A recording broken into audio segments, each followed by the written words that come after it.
itu saya ada apaan ini gitu kan, punya apa, kirain buah dari apa jatuh lah, ke iya, atap ya ke gitu. atap, Buah iya, gitu iya. ya. Assalamualaikum warahmatullahi wabarakatuh. Kembali lagi dengan saya Mr. Godes Gondrong Desa di channel Cerita Malam. Kali ini saya bukan mendatangkan, tapi sengaja datang ke tempat narasumber karena ada permintaan request dari teman-teman yang masuk di WA saya ya. Katanya, Mas, sekali-kali podcast itu jangan di studio, sekali-kali di luar dong, jangan studio biar nggak kelihatan settingan. Kalau di luar itu kan Mas di kondes itu bisa tahu narasumber asli atau apa gitu, biar nggak kelihatan settingan intinya gitu. Dan kali ini, pada malam kali ini ya, saya mengabulkan permintaan teman-teman, yaitu mencari narasumber di luar. Dan alhamdulillah pada malam hari ini saya sudah bertemu narasumber, yaitu Pak Subur. Beliau salah satu narasumber di mana kalian tahu nggak yang namanya Bang Gaib. Nah, kalau saya pernah dengar nih tentang Bang Gaib nih, tapi kalau teman-teman barangkali ada yang tahu, nah ceritanya seperti apa tentang Bang Gaib, nanti kita bisa dengar dari beliau. Dan tetap seperti biasa, nama, tokoh, tempat, dan lain-lain kita samarkan. Oke, jangan lama-lama, kita dengerin langsung dari beliau. Selamat malam Pak Subur. Selamat malam. Oke, ya gini, saya kan dapat info nih dari tim, dan di situ info tersebut bahwa Anda itu pernah mungkin pelaku atau bukan. Ini saya tanya dulu, ini pelaku dari hal seperti itu atau bukan? Bukan, apa namanya, saya itu cuman mengantarkan. Mengantarkan ya, ya. Diajak. Pertama itu saya diajak teman. Berarti Anda itu bukan pelaku, tapi hanya mengantarkan. Nah, ini memang di situ itu memang menjerumusnya nih, menjerumus nih bahasanya, menjerumus. Itu memang ada hal dengan gaib ini, mistis gitu. Ada. Ada. Tadinya memang saya nggak tahu. Gitu. Itu tujuannya mau kemana. Ini kan waktu pertama saya cuma diajak, yuk main kemana, udah ikut aja. Ya. Setelah saya ngikutin, lalu suruh cari mobil. Iya. Nah, disuruh cari mobil, saya dapat mobil. Akhirnya mengantarkan dia ke tempat. Perjalanan sekitar berapa jam itu dari lokasi mungkin rumah Anda ke lokasi yang dituju? Ke lokasi itu minimal perjalanan itu 2 jam. 2 jam ya? Iya, 2 jam perjalanan. Sekitar 2 jam di situ. Dan ketika Anda sampai di lokasi, apakah lokasi itu seperti, maaf nih ya teman-teman, padepokan atau pondok pesantren atau tempat umum biasa, tapi di situ konsep rumahnya kayak punya orang pintar gitu? Kalau konsepnya emang rumah biasa. Cuman di situ emang terlihat orang tersebut itu banyak orang-orang yang datang lah ya. Gitu, banyak yang minta tolong ya, banyak yang minta tolong di situ ya. Di situ. Nah, waktu nyampe di situ saya cuma nunggu di mobil. Karena di situ saya nggak boleh masuk, suruh nunggu di mobil. Nah, setelah saya nunggu di mobil, setelah sekitar 1 jam, saya disuruh masuk. Masuk sini gitu. Iya, masuk. Di situ udah disuguhin kopi, rokok, mencuci jajanan gitu ya. Nah, di situ saya nunggu lagi. Nunggu. Nah, setelah hampir 2-3 jam atau apa ya? Iya, di situ emang ada kejanggalan di situ enggak? Ada kejanggalan nih biasanya. Ini saya suruh nunggu, suruh ngapain gitu kan ya. Biasanya kalau seorang suruh nunggu ini apa nih, nunggu apa gitu kan, pencairan atau apa, kita nggak tahu ya. Gitu. Emang di situ nunggu, cuman banyak orang, cuman di situ karena kita nggak ada yang kenal, ya kan, kita cuman saling sendiri-sendiri ya, nggak ada yang obrolan. Nah, di saat di situ agak hening, intinya ya sepi lah di situ. Sepi. Ada suara-suara yang gitu dor gitu kan. Oh, berarti Nah, ketika lagi nunggu teman Anda mungkin lagi ritual mungkin ya. ya Ini itu mungkin lagi sudah ritual atau apa kita nggak tahu ya. nggak tahu. Tahu-tahu Anda itu dengar suara kayak suara ledakan. Iya, gitu. ledakan itu. Terus kejanggalan selain suara ledakan di situ, itu ada kejanggalan lain nggak selain itu? Kejanggalannya sebenarnya segini.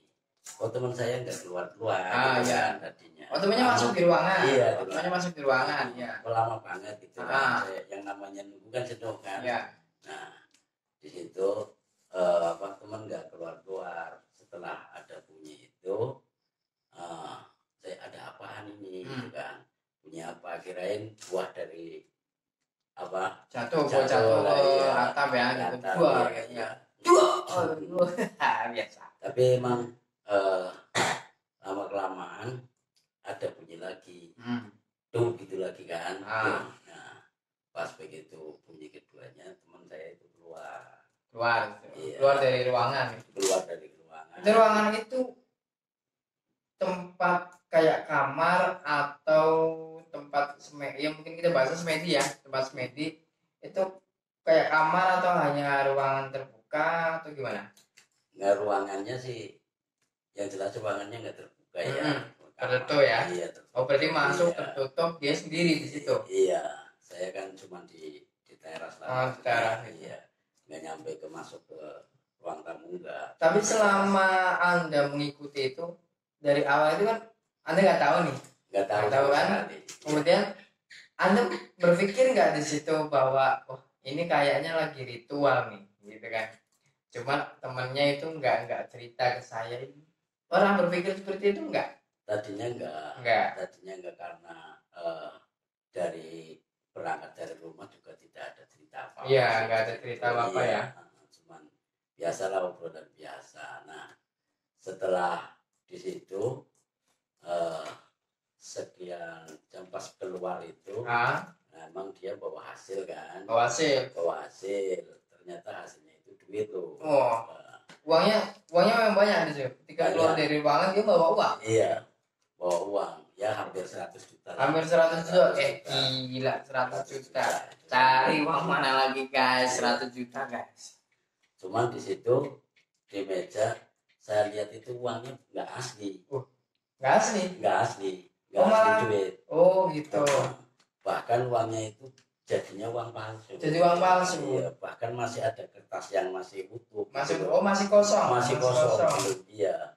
Ada yang baru separuh itu yang udah jadi, yang separuh itu masih kosong. Masih terbentuk kertas itu. Kan keluar dari ruang dia bawa uang. Temennya itu keluar bawa uang. Ketika masuk ke ruangan itu di ruangan itu memang udah ada uang apa belum itu? Belum ada uang ya. Belum ada uang. Itu menurut teman jenengan. Iya. Terus ketika uang udah dibawa keluar kemudian ternyata jadi palsu. Rasa apa ya, gimana ya kalau bahasa Jawanya apa ya? Temannya ya apa ya? Gersulah ya, bahasa gersulah. Wah, nih tuh uangnya kok palsu ini gimana? Ada penyesalan di situ dari teman Anda enggak? Ya itu pastilah. Ya udah pasti ada lah. Itu udah keluar banyak ya, itu keluar modal banyak ya? Mungkin udah keluar banyak. Cuman untuk modalnya berapa emang saya nggak tahu ya. Tahu ya. Karena posisi saya kan di situ sebagai supir lah ya, walaupun dia teman, tapi posisi dia memposisikan saya itu sebagai supir. Gitu. Jadi tidak ada bahasa untuk mengajak atau cerita gitu lah sebelumnya gitu kan.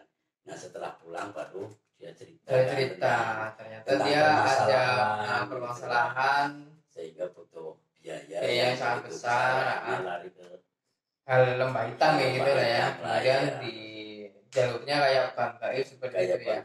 Bang Gaib. Lah selama proses seperti itu kan gagal nih.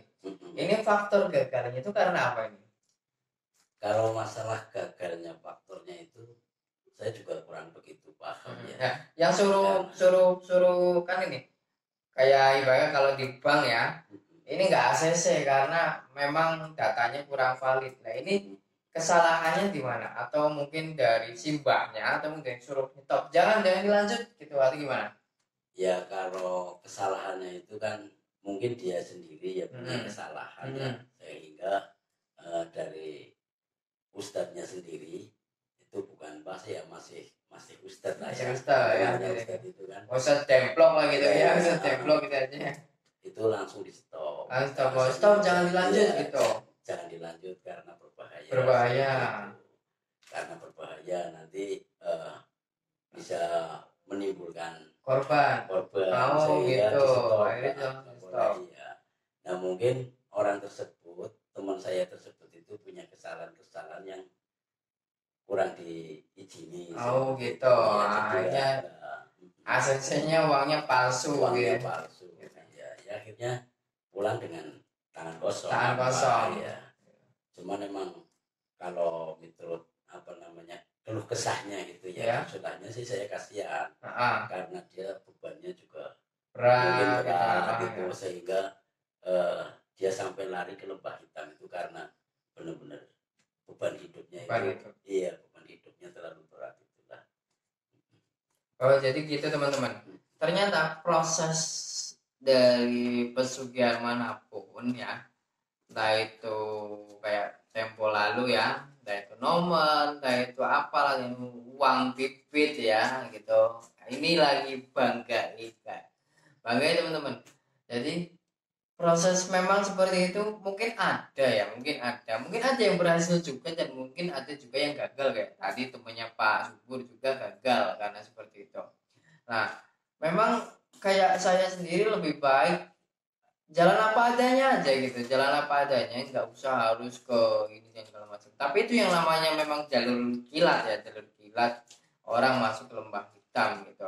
Dan ini sebagai pelajaran buat saya juga, ternyata di Indonesia itu memang pengalaman mistik itu banyak sekali, termasuk salah satunya ini Bang Gaib ya. Bang Gaib ternyata memang ada, dan ya mungkin bagi spiritual juga ada ya gitu, tapi buat saya pribadi belum pernah yang lihat ya, ataupun namanya Bang Gaib itu belum pernah mengalami.